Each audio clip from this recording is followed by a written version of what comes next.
710 ESPN Seattle presents Bob and Groz's One More Thing. Powered by the law offices of Heidi Hunt. I think maybe this is a funny 9/11 reference. We'll find out together, won't we?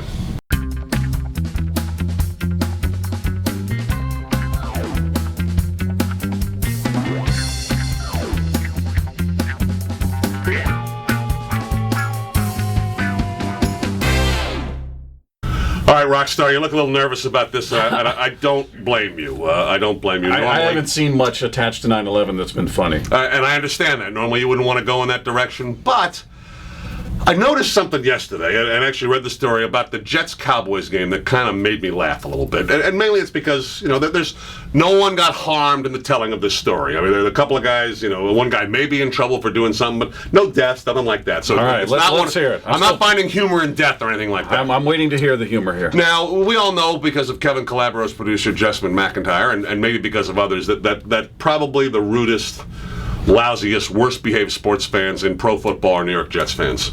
In fact, there used to be an area in the Meadowlands where you literally would not walk if you were a woman. You would not walk. Worse than the Eagles?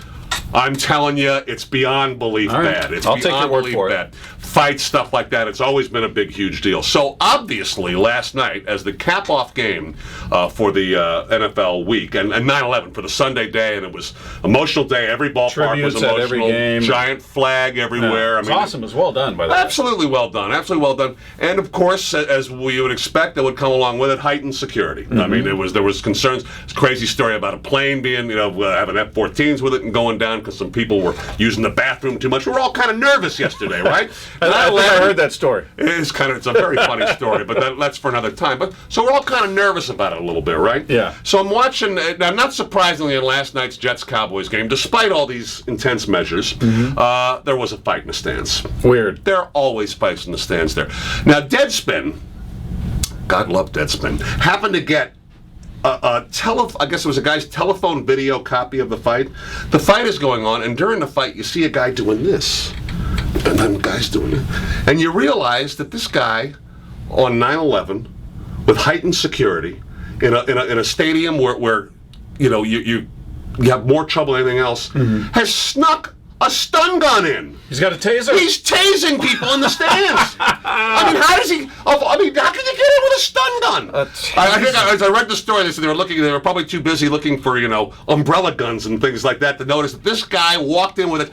Now, the guy who they actually found him, because Deadspin, and the video's on Deadspin if you want to see it. I want to see it. And it's as obvious as can be. I mean, you know what you do with a stun gun.